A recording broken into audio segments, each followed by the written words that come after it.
Everyone, welcome back to SAT Math Question of the Day. Here's our question of the day. Please pause the video, come back, and today's Throwback Thursday, so at the end we'll go back to a test from many years ago. Okay, here we have our question of the day, and it's non-calculator, although it doesn't matter anymore. Everything is calculated. Here we go. Polynomial thing, a rational expression. The given expression can be written as a plus 20 divided by x plus 5, where a is a polynomial. Which of the following represents a? Oh, there are different ways to do this, but one of the 4 questions we always ask is, will guess and check be the fastest way to get this done? Maybe it will be. Maybe it will be. Just try each one and see. Not a bad way to go, as opposed to doing it maybe any other way. What do you think, Seth? You could factor this. I don't know if that helps. Not really. The right way to do this is to do polynomial long division, which no one wants to do. But that's not so bad. You don't think so? Oh, fine. Okay. No, polynomial long division. You do an x, and then this is x squared plus 5x. You subtract, you get negative 4x. So you do a negative 4, and then you multiply negative 4x minus 20. You're done. Yeah, I guess done. So. Wait. Oh, you're right. You're done. Right. I'm done. Yeah, I'm done. The answer is right there. Right. Yeah. I'm just checking. Yeah, to the make answer sure. is right there. Just to make sure everybody's okay. This is division is not a bad approach. You scratch it out on your paper. No, division is like most. I don't want to speak for most people, but most people have a natural fear of division, particularly long division. I don't know what it is, but nobody. Please, everyone knows. Joel never conducted a survey to back up his assertions about most people. Absolutely right. That's because he's a mechanical engineer. Right. I'm speaking from a complete point of ignorance. Okay, just want to make that clear. I have no idea what I'm talking about. Yeah. But so my take of this is that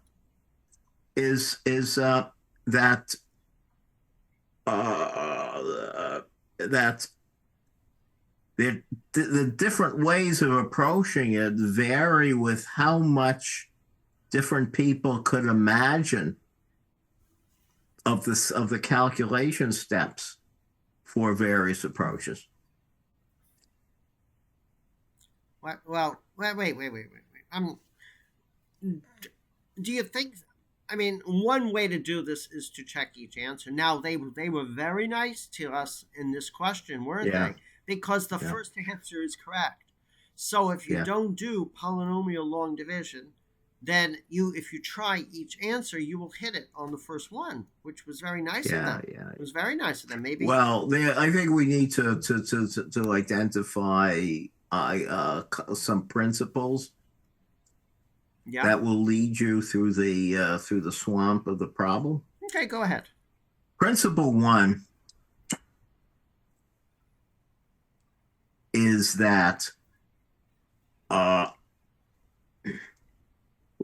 rewriting.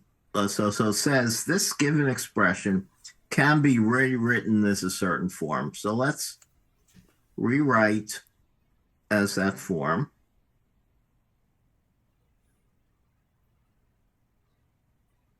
Rewrite it as a plus 20 divided by x plus 5. Right. Hey, that's so the SAT tells us this, and the strategy is helpful in the knowledge of in piece of information about the SAT that's helpful is that it's very rare for the SAT questions to be mathematically wrong. Right. Yeah. Okay.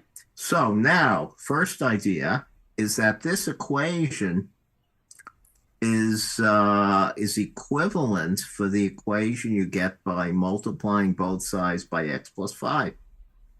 Right. So this equation is equivalent to x squared plus x equals a times x plus 5 plus, well, when the x plus 5 gets multiplied on both sides, the denominator of the second term cancels and you get 20. Right. And from this, and then they say a, and so this principle, if you apply this principle, you could immediately figure out what a must be, what the coefficient of what the constant coefficient of a must be for that constant times 5 plus 20 to equal 0. Right. And that gives you the minus 4. A second thing is that in order for this polynomial equation to be true, the a has to have a linear term in x, right? Which when multiplied by x gives you x squared. Right. And if a cannot contain an x squared, because otherwise, if a had an x squared, right, the x squared would be multiplied by x, and you get an x cubed on the right. Yeah. No, there's no x cubed on the right, so that rules out these two. Right. Yeah. So this approach, one principle that's really relevant to this problem is this equivalence. Yes, and that has to do with adding fractions. The second principle has to do with division. This is really, what's happening here is you're posing a division problem.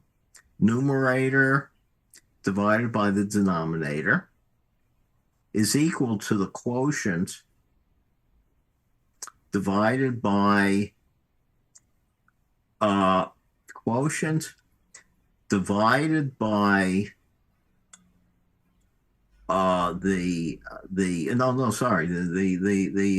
numerator divided by the denominator is the 7 is the quotient, right, plus the remainder divided by the denominator. Yeah. So look at the example. So the remainder is 20.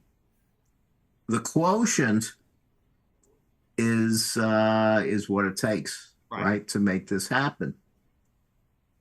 And now the remainder be so for polynomial division, we want the remainder to be of lower degree than the divisor.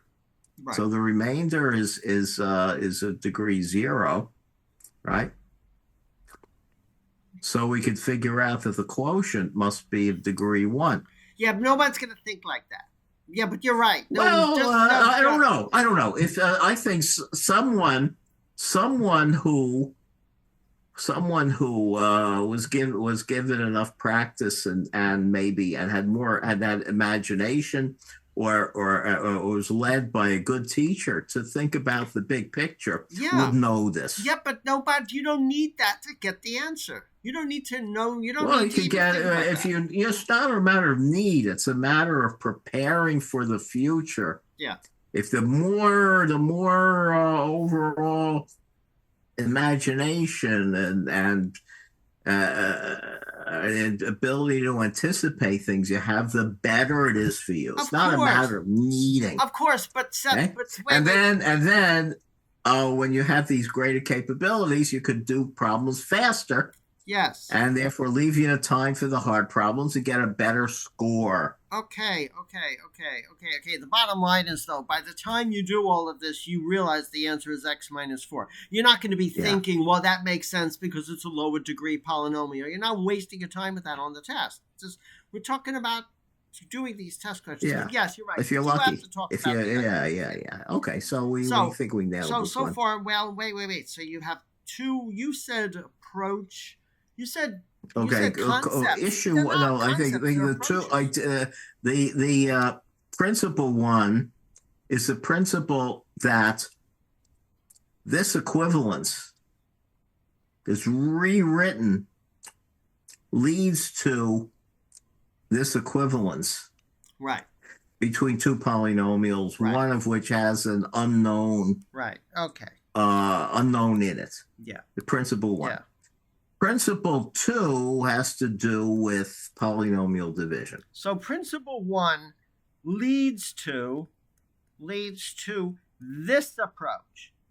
Principle two leads to this approach. Right. Yeah. Yeah. Yeah. Okay. Now don't forget principle three. So that's not. Yeah.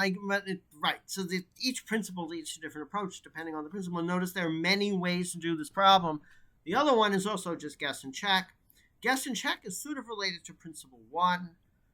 In guess and check, you because it's a multiple choice test, you just try the different answers. And again, the SAT. Well, you'll need principle one. You'll need principle one. Of course you do. In order to check. That's right. The principle one needs you to check that when you put in one of these choices for A, that's right, you get equality. That's right. So I'm going to do that. I'm going to do choice A. I'm going to put A in and add it. Now here you have to know how to add fractions. You need a common denominator. The common denominator is x plus 5, and I'll make it very clear, times x minus 4 plus 20 divided by x plus 5. And let's see, does that work? That's x squared plus 5x minus 4x minus 20 plus 20. The 20s cancel. This becomes a plus x. And bingo, you are there. So that's the answer.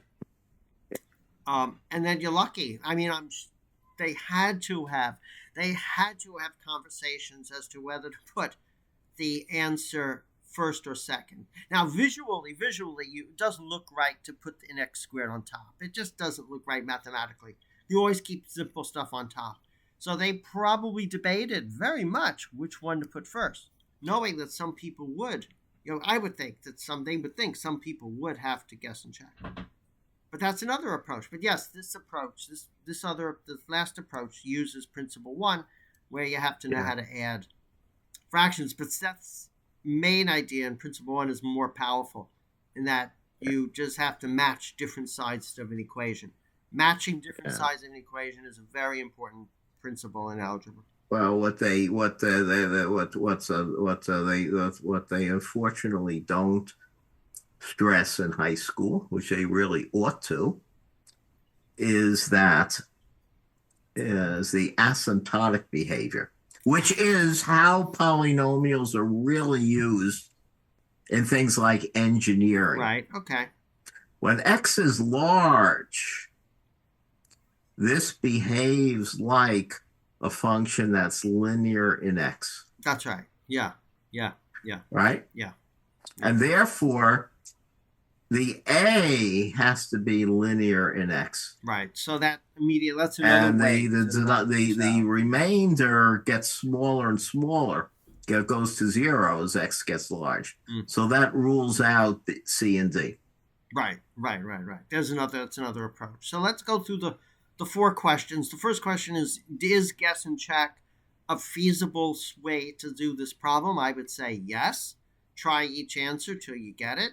It's not that bad, but you certainly have to know how to multiply, what they call foiling, but multiply. Okay, well, I think there with guess and check, the calculations you do vary with how much of the calculation you can imagine. Right. Okay. Because when you do guess and check, you don't have to, even if you pick the wrong choice, you don't have to do all the calculation to verify that your check is wrong. Right. And similarly, for the check that's right, you don't have to do the whole calculation. Right. So there's that question. Now, the other question is calculator. Well, this is apparently from the actual October 23 test, and this was a non-calculator section. So it's a moot question whether calculator will help. If this appeared on the new test that's all calculator, calculator is not going to help. So that's that question. The what's the other one we ask? What are the main ideas? What are the main principles? What are they asking? What do they want to know that you know? What do they want to make sure you know in this problem? I think we talked a bit about that. The basic principles. It turns out because you could do it different ways, depending on the way you do it, you would use a different principle. So that's why it's a really good idea to practice enough of these problems so that you can understand how to do them different ways. And they do use. So I think that the idea of the problem is rewriting or equivalencing of expressions involving polynomials. Right. Or actually expressions that include polynomials and sums of and quotients of polynomials. But dividing polynomials.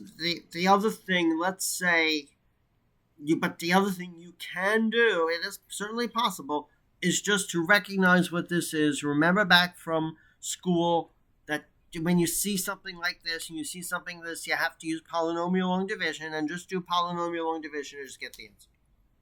Without really understanding all that much about what you just said.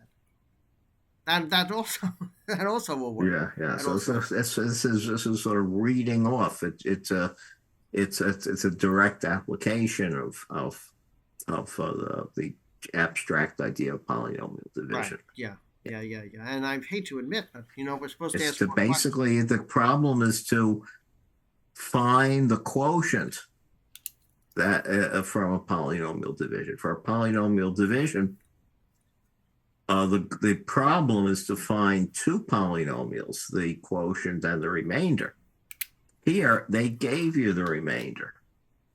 Right. Right? Yeah. Okay. So what they could have done is say it could be rewritten as A plus, say, B over x plus 5, where B is a number. They could say where B is a number, find A. Well, wait, what are you saying? They could have said they could have posed the question and it would have the same answer if they didn't tell you. They didn't tell you that this thing here was a 20. Right. But only if they told you that the thing in this spot was a number. Right. Okay. Yeah. Okay. So I think. So I think we beat this one. We totally beat this one. Before we do Throwback Thursday, in case people don't want to do Throwback Thursday, we'll just introduce ourselves. Seth's already accused me of being a mechanical engineer, educated as a mechanical engineer, which is actually true. I have a PhD in mechanical engineering. Seth is a PhD in math, and Seth's been teaching computer science for many years at SUNY Albany. He's now retired. And we're here to offer different approaches on how to do SAT math questions. And today is a good example of that. Just try to do as many practice questions as you can, use them as diagnostic tests to isolate your weaknesses and study the topics, particularly study the topics you weak on. Got a Khan Economy. They offer a lot of practice questions on each topic, sorted by topic. And then go to the SAT website and take as many practice tests as you can. And by now, the tests are going to start to be digital only in the United States. Okay, so today is Throwback Thursday, which means that we go back to tests that were given maybe 25 years ago, before 2016, when the questions had some of the questions had a different flair to them. They're never going to admit that they were more intelligence tests, but they have a different flair to them. So here's a nice example of a question. It even physically looked different. There weren't that many of these, but there were enough of these where you would have to look at the two columns, A and B, and they would give you something about column A and something about column B, and you would have to decide if A was greater, B was greater, the two are equal, or you just can't figure out which one is greater than or equal. Okay, so here's our Throwback Thursday question of the day. Are you writing it down, Seth? Are you doing calculations? No, I'm doing Oh, some other thing. okay, that's fine. Nothing. Okay, that's good. Okay, here we go. All right, ready Now, for Texas. So, unfortunately, I already looked at the answer to this, so I am at a okay. I don't know what to do. I didn't really look at it Okay, yet. so let's Seth hit So it. this was A B things, right? Yeah, let Seth hit it from without fear. Okay, so here we go. So let's see. We want to check if A is bigger, Yeah, B is bigger, they're equal, you can't tell. So it's important is to recognize what is the given. absolutely. W is greater than 0. Okay, so here we multiply W by 5, and here we increase W by 400% of W.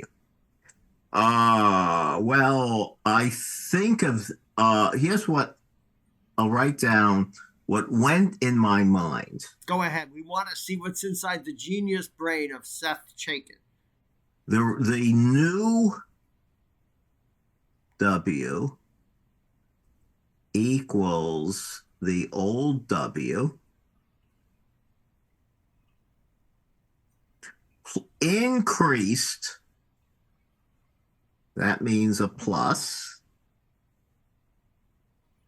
by 400% of W. Okay. Right? So I think people 400% equals 4. W plus 4W equals 5W. Bingo. So the answer is Okay. C. 5W. And so they are the same. By the way, in other words, the two quantities are equal. I chose this question because back in the back of the book, the SAT people, it was published by the SAT, they tell you what the difficulty level of this question is. And on Throwback Thursday, we only do the highest level difficulty questions. So this was labeled as 5, most difficult, 1 out of 5 difficulty level by the SAT people. The books really looked like, old style back then. Yeah. I mean, the way I probably the amount percent questions are a great way to do percent questions. If you're confused, just make up a number. Let's say W is 100. Well, I think better is to read. Yeah. Read what it says. Yeah. Increased by. Hey. Okay. Does not mean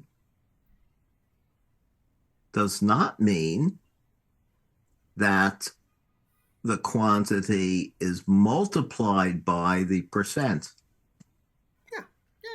And Joel has a rule for this, right? Yeah, it's called the shopping formula. Isn't that the way what's increased by percent? You say you multiply it by 1 plus the percent. Exactly. I call it the shopping formula because when you go it's shopping, called the shop. Yes, he calls it the shopping formula. I call it the shopping formula. The new is equal to the old times 1 plus or minus the D, where the D is the decimal of the percent. So if it's a discount, you subtract. And if it's an increase, you add. So using this formula, if you have the 100, the new, which is going to be this thing, the answer, is equal to 100. 1 increase is a plus. The decimal of the percent is 4.0. So it's 100 times 5, which is 500, which is this one. So this, just because you did one example doesn't prove the whole rule. Please do not think that. But common sense, it really doesn't matter what number you choose, does it? We could have chosen pi. We could have chosen anything. We could have chosen 7.38, and we would still have gotten the same 5 times 7.38. Shopping formula is very, very, very efficient in percent questions, particularly if you have the backwards percent question, which we won't go into today. And Seth essentially, The new is the old plus or minus the old times the decimal of the percent. So this is mathematically equivalent. Yeah. And the second, this is the shopping formula. The second is reading into math what the English says. Right. Yeah. The new is the old increased by Right. Yeah. the percentage of the old. Right. Yes. Yeah. So because it's a Throwback Thursday question, we're not going to put it through the ringer and go through all the different questions about what's the principal, what's the calculator, guess and check. Yeah. Okay, we don't do that on the Throwback Thursday questions. Yeah, I think the challenge to this problem results from a sloppy, mistaken impulse to when you see percent, you multiply. So people are tempted by 400% of W. It is true that 400% of W 400% of W is 4W. Absolutely. But Absolutely. That's not what's in the box. Right. So that's why percent questions are potentially not as easy as they first look. You got to be really careful in percent questions. And that's why a good thing to do with percent questions, at least I find, to double check yourself, is to make an example, make a number up, test it, which I should have done yesterday, by the way, because I got You can make W equal 1. 100. It's nice to take. Make it 1. Fine, make it 1. Yeah. So. Or make it $1. But generally with percent questions, if you make up a number, 100 works great, because very often you have to take a percent of that number. So 100 always seems to work. So it's always a good idea. 400% of 100. 400% of 100 is 400. Yeah. But you're not so lucky. They may have 20% of 100, which would be 20. But anyway, the final line is try to check your percent questions with actual numbers. It really seals the deal. But I'm a big talker, because yesterday I should have checked my question with an example, and I would have found out my mistake from yesterday. Watch my mistake yesterday, and you'll see. Yeah. Okay. Good. Yeah, that's right. I'm just writing it out. 4W is not what is being asked, right? They're not asking what is 400% of W. That they want you to increase W by 400%. Really, in percent questions, caution's in the air. Yeah. I'm going to make it black, because the box is a black box. Fine. Okay. That's a nice orange. That's a nice orange. Reminds me of an orange. Okay. It's a nice color. Okay, everyone. So have a great. So then please dislike our videos. We appreciate the comments. All comments are welcome and encouraged. And if you have any SAT math questions, please email them to us at satmathquestionoftheday@gmail.com. And we hope to see you tomorrow. Bye-bye.